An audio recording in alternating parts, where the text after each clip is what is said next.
நான் எனது அம்மாவோடு தேயிலை தோட்டத்தில் பணிபுரிவேன். விமானம் வானத்தில் பறந்து செல்லும். விமானம் போகிறது அண்ணாந்து பார்த்திருக்கிறேன் என் தாயோடு. இன்றைக்கு முதலமைச்சருடைய கருணையால் கனடா நாட்டு பல்கலைக்கழகத்தில் நான் சென்று படிக்கிறேன் என்று சொன்னால் அதற்கு அடிப்படை காரணம் முதலமைச்சர். 70 நாடுகளிலிருந்து தமிழ்நாட்டிற்கு மருத்துவ சுற்றுலாவுக்கு என்று வருபவர்களுடைய எண்ணிக்கை 15 லட்சம் என்கின்ற அளவில் இன்றைக்கு உயர்ந்திருக்கிறது. இது ஒன்றே மாண்புமிகு தமிழ்நாட்டின் முதலமைச்சருடைய உழைப்புக்கு சான்று. இப்போது புதிய அறிமுகம் ஆச்சி ஹோட்டல் சாம்பார் 50 கிராம் ரூபாய் 20 மட்டுமே.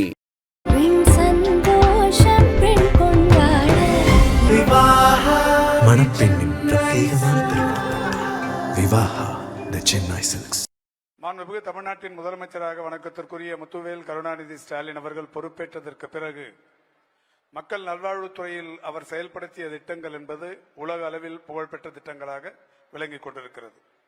குறிப்பாகவும் சிறப்பாகவும் மக்களை தேடி மருத்துவம், இன்னுயிர் காப்போம் நம்மை காக்கும் 48, கலைஞரின் வருமுன் காப்போம், இதயம் காப்போம், பாதம் பாதுகாப்போம், நடப்போம் நலம் பெறுவோம், மக்களை தேடி மருத்துவ ஆய்வக திட்டம், தொழிலாளர்களை தேடி மருத்துவ திட்டம், செயற்கை கருத்தரித்தல் மையங்கள், 14 வயது இளம் பெண்களுக்கு HPV தடுப்பூசி திட்டம், குழந்தைகள் மருத்துவமனை, உலக அளவில் மிகப்பெரிய அளவிலான குழந்தைகள் மருத்துவமனை, கலைஞர் உயர் சிறப்பு நூற்றாண்டு மருத்துவமனை என்பது தமிழ்நாட்டில் மிகப்பெரிய அளவிலான மருத்துவமனை, இந்தியாவிலேயே பிரத்யேகமான வயது மூத்தவர்களுக்கான மருத்துவமனை, இப்படி ஏராளமான திட்டங்களை தமிழகத்திற்கு தந்தவர் மாண்புமிகு தமிழ்நாட்டின் முதலமைச்சர்கள்.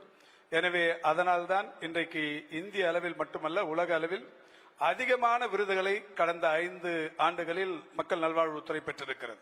குறிப்பாகவும் சிறப்பாகவும் ஐநாவின் விருதான United Nations inter agency task force award என்கின்ற அந்த விருதோடு நேஷனல் குவாலிட்டி அஷூரன்ஸ் ஸ்டாண்டர்ட் என்கின்ற 1736 விருதுகள், அதேபோல் லேபர் ரூம் குவாலிட்டி இனிஷியேட்டிவ் என்கின்ற வகையில் ஒரு 88 விருதுகள், தொடர்ந்து மூளைச்சாவு அடைந்தவர்களுக்கு அரசு மரியாதை என்கின்ற வகையில் மாண்புமிகு முதல்வர் அறிவித்த அந்த திட்டத்திற்கு பிறகு கடந்த 5 ஆண்டுகளில் மூளைச்சாவு அடைந்தவர்களிடத்திலிருந்து உறுப்புகளை பெற்று இன்றைக்கு பல்லாயிரக்கணக்கானவர்களுக்கு உயிர் பெற்று தருகிற அந்த அற்புதமான திட்டம், இப்படி பல்வேறு திட்டங்கள் இந்திய அளவில் புகழ்பெற்று விளங்கிக் கொண்டிருக்கின்ற காரணத்தினால் 70 நாடுகளிலிருந்து தமிழ்நாட்டிற்கு மருத்துவ சுற்றுலாவுக்கு என்று வருபவர்களுடைய எண்ணிக்கை 15 லட்சம் என்கின்ற அளவில் இன்றைக்கு உயர்ந்திருக்கிறது.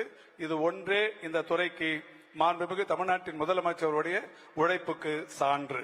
உயர்கல்வி என்பது கல்வி வளர்ச்சியினுடைய உச்சநிலையை தொட்ட மாநிலம் தமிழ்நாடு.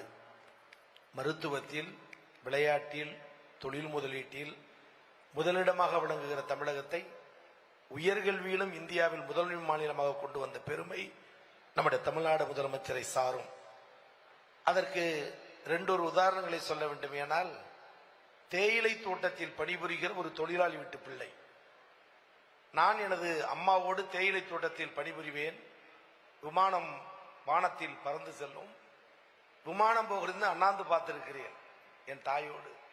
இன்றைக்கு முதலமைச்சருடைய கருணையால் கனடா நாட்டு பல்கலைக்கழகத்தில் நான் சென்று படிக்கிறேன் என்று சொன்னால் அதற்கு அடிப்படை காரணம் முதலமைச்சர்.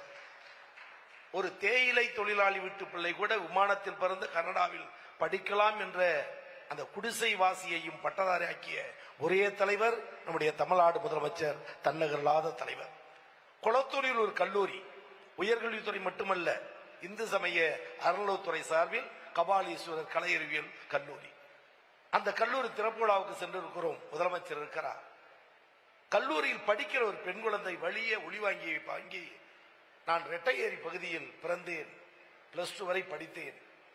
எனது அப்பா மீன் வாங்கி தருபவதை செதுக்கி வெட்டி தரக்கூடிய தொழில். எனக்கு பட்டப்படிப்பு என்பது கனவாக இருந்தது. எங்கே சென்று படிப்பது, எங்கும் செல்ல முடியாத நிலை. கொளத்தூர் தொகுதிக்கு அந்த கல்லூரி வந்த காரணத்தால் விண்ணப்பம் செய்தேன். கல்லூரியில் இடம் கிடைத்தது. அடுத்து சேர்க்கை கட்டணம் என்ன செய்வது என்று குழம்பி போயிருந்தேன். தந்தையாக இருக்கிற முதலமைச்சர் தந்த அந்த கல்லூரி மாணவியர் கட்டணத்தையும் இன்றைக்கு தந்த காரணத்தால் நான் BA BCom என்ற நிலையில் 3ஆம் ஆண்டு படிக்கிறேன். ஆக ஒரு மீன் வெட்டி விற்கக்கூடிய தொழிலாளி வீட்டு பிள்ளையையும் பட்டதாரியாக்கிய ஒரே தலைவர் தமிழ்நாட்டு முதலமைச்சர், தன்னகரில்லாத தலைவர். டெஃபினட்டா சார், அசாத்தியமான ஒரு விஷயம் நீங்க சொன்னீங்க. அதுலயும் அவ்வளவு பெருமைக்குரிய ஒரு விஷயம். இது கேட்கும்போது எங்களுக்கே அவ்வளவு சந்தோஷமா இருக்கு.